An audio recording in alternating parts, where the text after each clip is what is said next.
नमस्कार दोस्तों, स्वागत है आपका स्टडी फॉर सिविल सर्विसेज में। वीडियो को पूरा देखिए। कोई भी आपका फीडबैक है, कोई सजेशन है, तुरंत वीडियो में कमेंट करके जरूर बताइए। अच्छा लगे तो वीडियो लाइक जरूर कर लीजिए और ऐसे वीडियो लगातार फ्री में पाने के लिए चैनल को तुरंत सब्सक्राइब कर लीजिए और बेल आइकन को जरूर टैप कर लीजिए ताकि आगे भी सारे वीडियो आपको मिलते रहे। यूट्यूब में फॉलो करते हैं तो प्लीज ये वाला फ्री टेलीग्राम चैनल जरूर ज्वाइन कर लीजिएगा। सारे नोटिफिकेशन, सारे अपडेट यहीं पे आते हैं, ध्यान रखिएगा। स्टडी फॉर सिविल सर्विसेज का कोई भी पेड ग्रुप अगर आपको ज्वाइन करना है तो सिर्फ 8564805606089752386455 यही नंबर है हमारे, सिर्फ जहां पे कॉल या व्हाट्सएप कर सकते हैं। इंस्टाग्राम पे हमारा पेज जरूर फॉलो कर लीजिएगा, स्टडी फॉर सिविल .सर्विसेज है। ट्विटर पे हमको जरूर फॉलो कर लीजिएगा, @study for civils है। सारे क्वेश्चन अटेम्प्ट करिए और स्कोर अपना तुरंत। दोस्तों नमस्कार, स्टडी फॉर सिविल सर्विसेज में आपका स्वागत है। यहाँ पे हम आरओ का नेक्स्ट वीडियो देखेंगे। फर्स्ट क्वेश्चन देखेंगे कि इसमें देखिए कौन सा प्लेट्यू यानी कि पठार यूएस में नहीं है। ठीक, यहाँ पे जो ऑप्शंस लिखे हुए हैं तो इसमें करेक्ट होगा किम्बरले प्लेट्यू। ये कहाँ पे है? ऑस्ट्रेलिया में। ठीक, बाकी के जो हैं ये सब आपके यूएस में हैं। इसमें देखें कौन सा पठार अपने गठन यानी कि फॉर्मेशन के आधार पर अन्य तीनों से डिफरेंट है।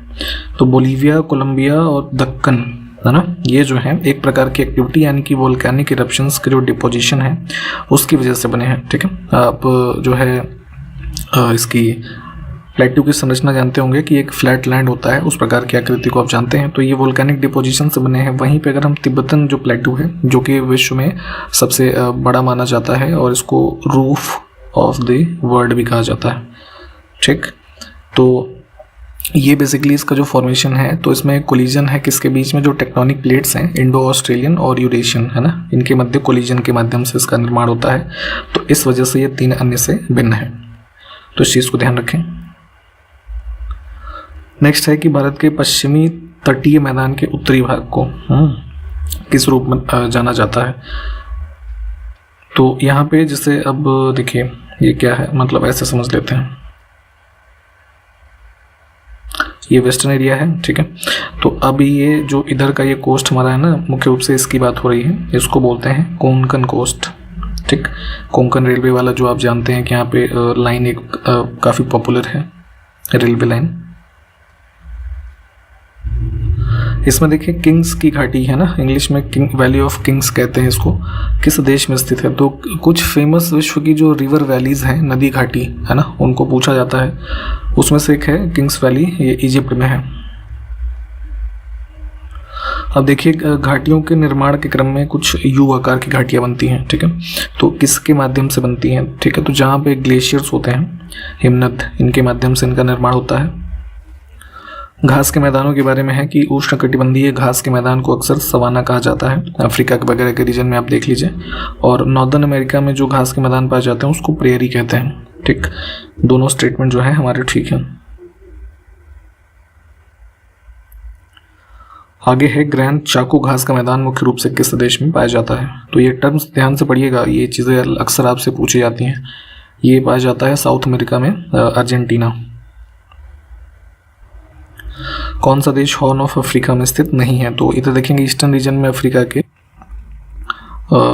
जो है ऐसे कुछ आकृति बनती है। तो यहाँ पे 4 देश पाए जाते हैं। सोमालिया है, इथोपिया, इरिट्रिया और एक जिबूती, इसकी स्पेलिंग डी से शुरू होती है। 4 देश हैं, लीबिया इसमें नहीं है। इसको एक बार मैप में प्लीज देख लीजिएगा।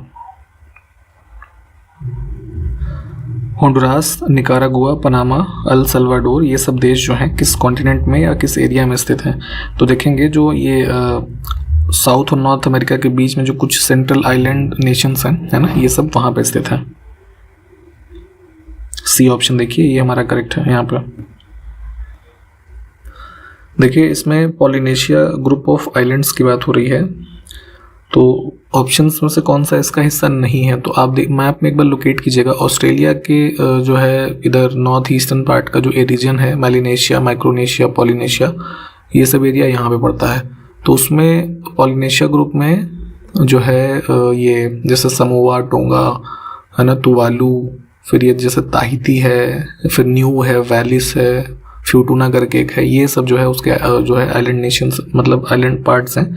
टिटियन जो है ये देखेंगे तो माइक्रोनेशिया वाले रीजन में नॉर्दर्न मैरिना आइलैंड जो है उसका हिस्सा है। ठीक, तो ये यहाँ से ऐसे बहुत क्लियर नहीं होगा, प्लीज़ इसको एक बार एटलस में या फिर मैप में देखिए एक बार। इसमें देखें खाद्य पदार्थों को प्रिजर्व करने यानी कि उसमें कुछ जल्दी वो ख़राब ना हो, इसके लिए प्रिजर्वेशन मेथड्स यूज़ करते हैं हम। तो सबसे कॉमन कौन सा है ना? तो यहाँ पे देखिए सारे के सारे प्रिजर्वेशन मेथड्स हैं, बट नॉर्मली जो हम अपने घरों में क्या करते हैं कि उस पर्टिकुलर खाने के सामान को हीट करते हैं, है ना, जैसे दूध हो गया, है ना, या अन्य कोई चीज़ है, तो टेम्परेचर एक मेंटेन रहता है, तो वो थोड़े समय के लिए जो है ख़राब नहीं होता जल्दी।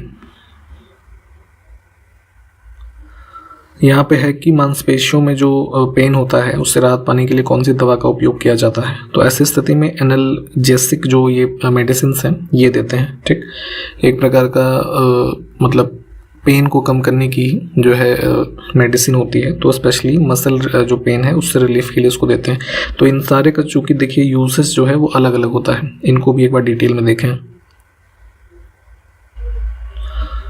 यहाँ पे देखें इसमें से ट्रैंकुलाइज़र दवा के रूप में किसका उपयोग किया जाता है? तो ट्रैंकुलाइज़र मेडिसिन ऐसी होती हैं, एग्जाम्पल के तौर पे अगर हम इनको देखना चाहें तो ऐसे समझ सकते हैं कि जो मेंटल स्ट्रेस होता है ना, उसको दूर करने के लिए इसको यूज़ करते हैं, उस कैटेगरी की मेडिसिन होती हैं।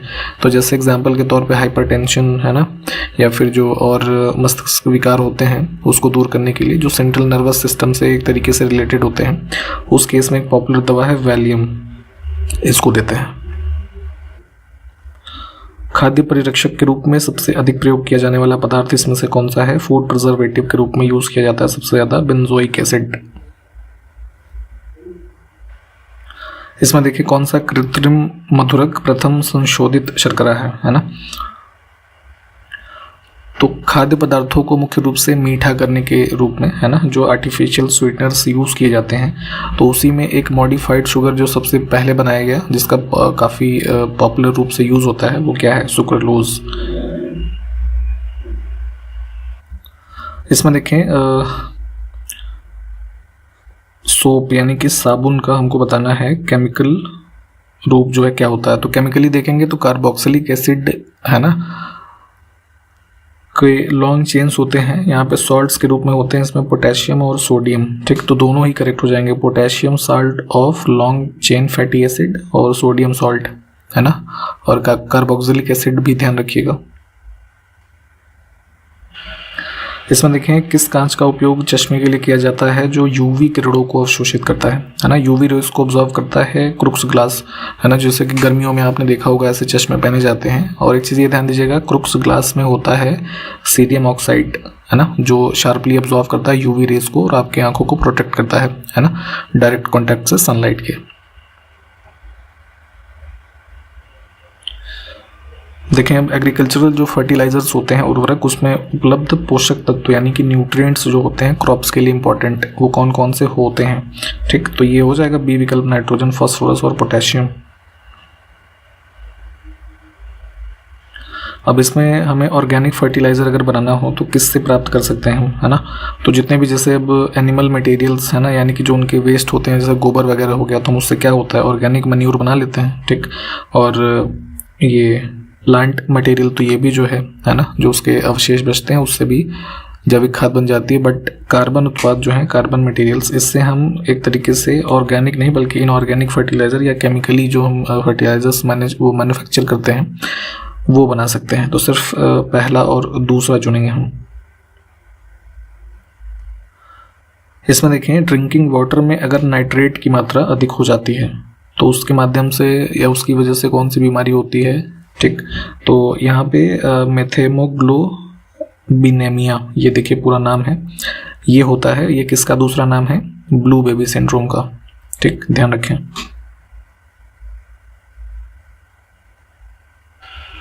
इसमें देखें किस समिति ने वित्तीय क्षेत्र की सुधारों की जांच की और सुझाव दिया, है ना। तो फाइनेंशियल सेक्टर रिफॉर्म्स के लिए 1991 में आरबीआई के पूर्व गवर्नर थे ये एम नरसिम्हन, इनकी अध्यक्षता में ये कमेटी जो है बनाई गई थी। तो इन्होंने रिकमेंडेशंस दिए थे।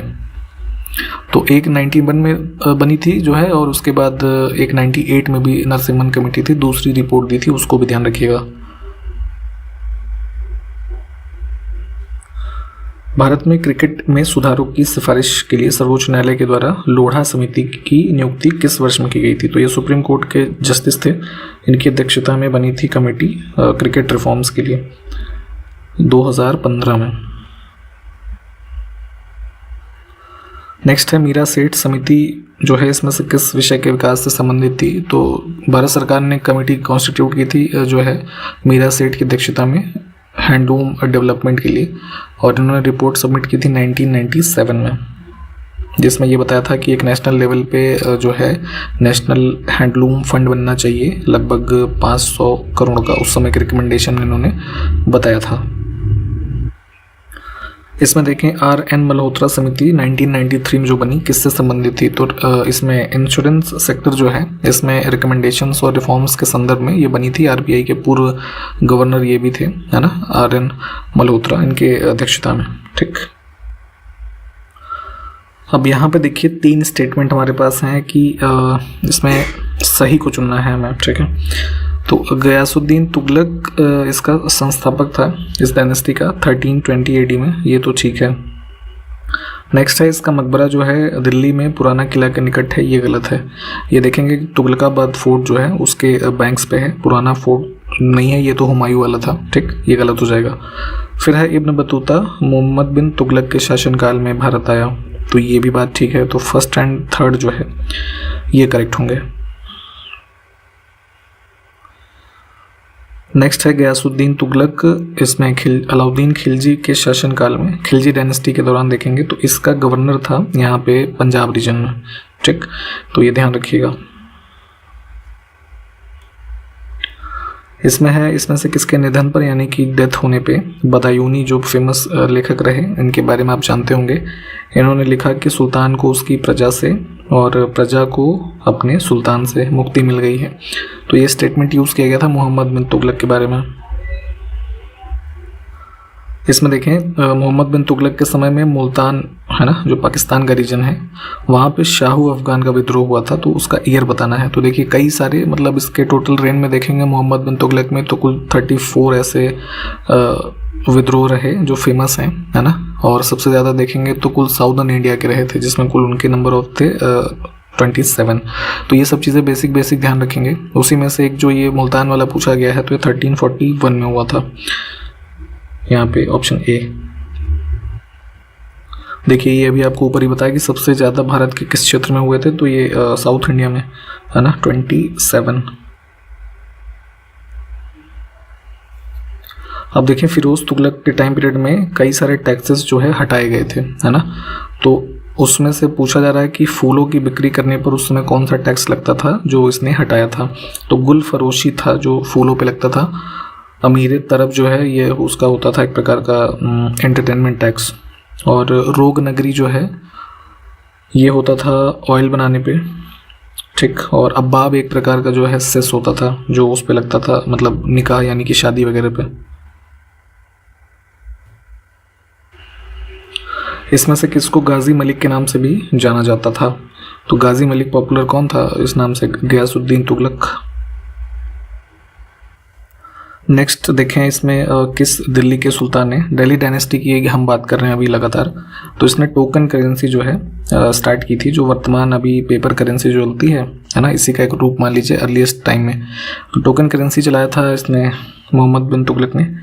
ये एक प्रकार से देखेंगे तो कुछ चीप मेटल से बनती थी, इसमें गोल्ड और सिल्वर वगैरह से नहीं था ये। ठीक, टोकन करेंसी था, लेकिन ये इनका जो कह लीजिए एक टेस्ट रहा, ये सफल नहीं था, है ना, सक्सेसफुल नहीं हो पाया था टोकन करेंसी का कॉन्सेप्ट। फिलहाल ध्यान रखेंगे। नेक्स्ट है किस स्थान पर फिरोज शाह तुगलक की मृत्यु तुर्की के गुलाम एक जिसका नाम था तगी, इससे लड़ते हुए हुई थी? तो एक स्थान था इधर सिंध रीजन में, थट्टा, है ना। इसका जो ये एक्सपेडिशन था जो है माना जाता है कि सल्तनत काल के इतिहास का सबसे अव्यवस्थित अभियान था, तो उसी के बारे में बात हो रही है। इसमें देखिए नवंबर 2022 तक की इन्फॉर्मेशन के हिसाब से कितने राजनीतिक दलों को नेशनल पार्टी का दर्जा प्राप्त है? ठीक है, तो नेशनल और रीजनल पार्टीज, स्टेट पार्टीज, ये सब क्लासिफिकेशन होती है इलेक्शन कमीशन ऑफ इंडिया के हिसाब से। तो नेशनल पार्टीज हैं कुल अभी 8। इसमें है ऑफिशियल लैंग्वेज एक्ट 1963 में बना था, तो इसको ध्यान रखेंगे। तो इसके अनुसार भारतीय संविधान का कौन सा अनुच्छेद अंग्रेजी को सह राज्य भाषा का दर्जा देता है, यानी कि ऑफिशियल एसोसिएट ऑफिशियल लैंग्वेज कह सकते हैं, ठीक है। तो मेन चूंकि वर्क किस में होता है, हिंदी में है ना, हिंदी लैंग्वेज है और उसकी जो स्क्रिप्ट होती है वो देवनागरी होती है। तो उसी में यहाँ पे जो ऑफिशियल लैंग्वेज एक्ट बनाया गया 63, उसमें इंग्लिश को भी जो है यहाँ पे एसोसिएट ऑफिशियल लैंग्वेज यूज़ करने के लिए बताया गया। और ये प्रावधान जो है 343 आर्टिकल में जो है उसके रेफरेंस में है। तो थोड़ा इस आर्टिकल की डिटेल देखिए एक बार। नेक्स्ट है कि प्रथम राजभाषा आयोग का गठन किसकी अध्यक्षता में किया गया था। तो फर्स्ट ऑफिशियल लैंग्वेज कमीशन बना था 1955 में, बीजी खेर की अध्यक्षता में। विकल्प ए जो है करेक्ट होगा। इसमें देखिए काफ़ी इंटरेस्टिंग एक फैक्ट है ये। संविधान के किस अनुच्छेद में प्रत्येक राज्य को कानूनी रूप से अपने राज्य में बोली जाने वाली एक या अधिक भाषा को हिंदी के साथ अपनी आधिकारिक भाषा के रूप में अपनाने के लिए कहा गया है, ठीक। यानी कि हिंदी तो ऑफिशियल लैंग्वेजेस में यूज़ होगी ही, उसके अलावा जो रीजनल लेवल पे लैंग्वेजेस हमारे अलग अलग स्टेट्स में बोली जाती है उसको भी ऑफिशियल पर्पस के लिए अडॉप्ट कर सकते हैं, ठीक। तो ये प्रोविज़न है आर्टिकल 345 में। डी को चुनेंगे। इस रेफरेंस में देखें तो उत्तर प्रदेश में जैसे हिंदी ऑफिशियल लैंग्वेज थी, ठीक, 1951 से बनी। लेटर ऑन 1989 में उर्दू को भी बनाया गया है, ठीक। तो ये ध्यान दीजिएंगे। तो किस आर्टिकल के प्रावधानों के तहत हुआ ये 345 में, है ना। तो इस तरीके से थोड़ा चीज़ों को कनेक्शन के साथ पढ़ा करिए। अब इंडिया में जो पंचायती राज सिस्टम है उसके कितने टीयर्स हैं, है ना, स्तर कितने होते हैं, ठीक। तो 3 स्तर होते हैं, ठीक। एक ब्लॉक होता है, एक विलेज लेवल हो गया, एक जिला लेवल हो गया। नेक्स्ट है कौन सा संवैधानिक अनुच्छेद पंचायत राज को परिभाषित करता है। तो पंचायती राज को डिफाइन करने वाला जो आर्टिकल है पार्ट 9 में, जो कि पंचायत वाला है, 243। अब देखिए म्यूनसिपैलिटीज़ के अगर हम कॉन्सेप्ट की बात करें शहरी क्षेत्रों में, तो जो नगर पालिका होती है ना, तो उसके सभी सदस्य जो होते हैं तो किस प्रकार से इलेक्ट होते हैं। तो वहाँ पे जो उस पर्टिकुलर म्यूनसिपैलिटी के एरिया के लोग हैं, वोटर्स हैं, उनके द्वारा डायरेक्टली इलेक्ट होते हैं, ठीक है। डायरेक्ट इलेक्शन होता है। अब देखिए अगर हम म्यूनसिपल कॉरपोरेशंस की बात करें तो सबसे अर्लीस्ट, है ना, कब इस्टेब्लिश हुआ, किस स्थल पे भारत में। तो पहला नगर निगम बनाया गया था जो है पोस्ट, मतलब कह लीजिए प्री इंडिपेंडेंस 1688 में। कहाँ पे, मद्रास में, ठीक। ये करेक्ट हो जाएगा। लेटर ऑन देखेंगे तो बॉम्बे और कलकत्ता में फिर इस्टेब्लिश किए गए थे 1726 में। इन चीज़ों को भी हो सके तो ध्यान रखें। 1989 में इसमें से किस कमेटी ने स्थानीय सरकारी निकायों को संवैधानिक मान्यता देने की सिफारिश की। तो लोकल गवर्नमेंट बॉडीज़ यानी वही पंचायत लेवल की जो बॉडीज़ हैं, तो कॉन्स्टिट्यूशनल स्टेटस आगे आप देखते हैं ना कि 73rd अमेंडमेंट में मिलता है, 73rd और 74th में। तो ये रिकमेंडेशन दी थी पी.के. थुंगन कमेटी ने, ठीक। इसमें देखिए कौन से राष्ट्रीय उद्यान यानी कि नेशनल पार्क्स जो हैं हिमाचल प्रदेश स्टेट में स्थित हैं। तो Kheer Ganga, Pin Valley, Great Himalayan National Park, ये तीनों ही हिमाचल प्रदेश में हैं। इसमें देखें जो ऑप्शंस हमारे पास लिखे हुए हैं वाइल्ड लाइफ सेंचुरीज के, तो दक्षिण से उत्तर में उनके स्थान के संदर्भ में हमें क्रम देखना है ना। तो अब ये बेसिकली लोकेशन बेस्ड है। सबसे साउथ में है ये भद्रा वाइल्ड लाइफ सेंचुरी जो कि कर्नाटका में है, तो सबसे नीचे हो जाएगा साउथ में ये, तो यानी कि 2 नंबर हमारा पहले आ जाएगा, ठीक। उसके बाद है सिमलीपाल जो उड़ीसा में है, ये हो जाएगा यानी कि 3rd नंबर।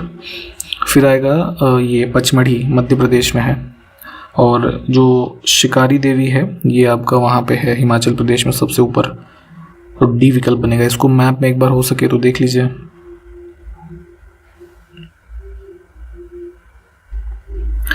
इन ऑप्शंस में जो वाइल्ड लाइफ सेंचुरीज हैं वो स्टेट ऑफ बिहार में जो हैं वो बताना है।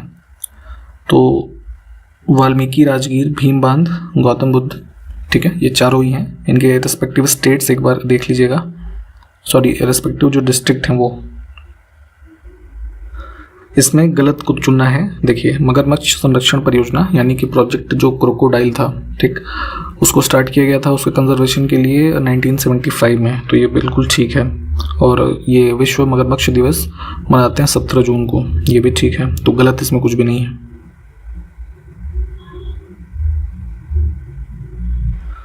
इसमें देखें कुछ प्रोजेक्ट लिखे हैं और कंजर्वेशन है ना एनिमल्स का, तो उनके प्रोजेक्ट्स का शुरू होने के क्रम में उनको लगाना है। तो सबसे पहले इसमें जो ये गिर लाइन प्रोजेक्ट था 1972 में शुरू हुआ था, है ना, शेर परियोजना, तो ये सबसे पहले आ जाएगा। फिर next year project tiger launch हुआ 1973 में। फिर मगरमच्छ प्रजनन परियोजना जो है ये इसको स्टार्ट किया गया था 1976 में। और जो ये राइनो कंजर्वेशन था, तो राइनो विजन एक डॉक्यूमेंट आया था इसी रेफरेंस में 2020 ईयर के लिए, तो इसको लॉन्च किया गया था 2005 में। ठीक है, राइनो कंजर्वेशन प्रोजेक्ट। तो सब एकदम क्रम सही है, 1 2 3 4।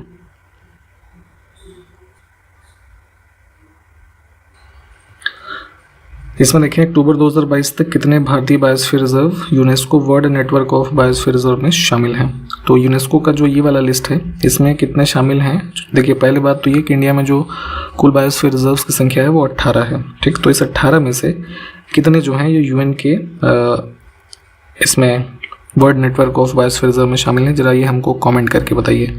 ठीक, और इसी के साथ यहाँ पे हम इसको एंड करेंगे। ठीक, इसको कमेंट करें। हम मिलते हैं नेक्स्ट में, तब तक के लिए नमस्कार, जय हिंद।